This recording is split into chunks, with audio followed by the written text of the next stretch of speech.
Hi, welcome to my channel EasyML. In the previous video, we looked at how a decision tree was constructed. In this video, we will examine under what circumstances does the nature of the decision tree change. A change in a decision tree is bound to happen under two circumstances. First, when there is a change in the number of observations, or when there is a change in the input variables or predictors, in other words. Let us now take a look at the first circumstance under which a decision tree changes, that is, a change in the number of observations. Now, this is the same decision tree we saw in the previous video. We can observe the following.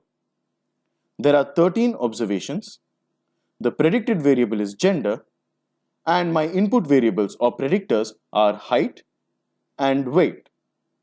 Now, let us say I change the number of observations from 13 to 6. Here, you can observe that I have omitted 7 observations.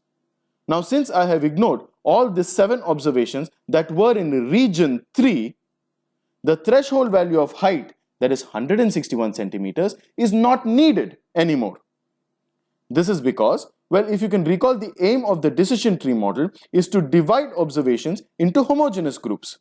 Here, the threshold value of weight, that is 58 kgs, is dividing these 6 observations into 2 distinct groups that lie in regions 1 and 2 respectively.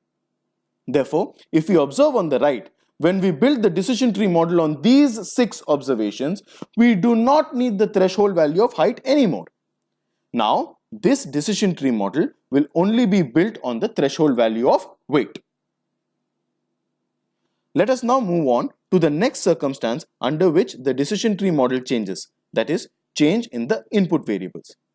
In the previous example, we used height and weight as input variables to predict gender.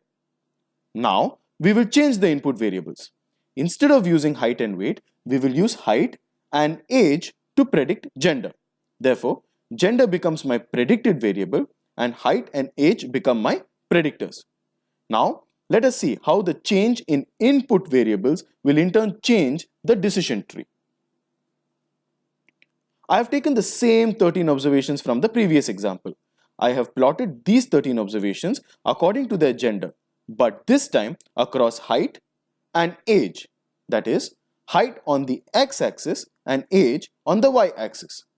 Recall, the aim of the decision tree model is to divide these observations into homogeneous groups. So here, we can clearly see that the threshold value of height, that is now equal to 165 centimeters, is doing the needful. Now, recall in the previous example, when the decision tree was built on input variables that was height and weight, the threshold value of height was different.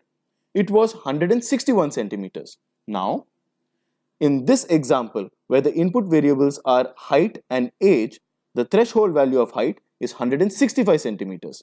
Therefore, this change in the threshold value of height is attributed to the change in the input variables.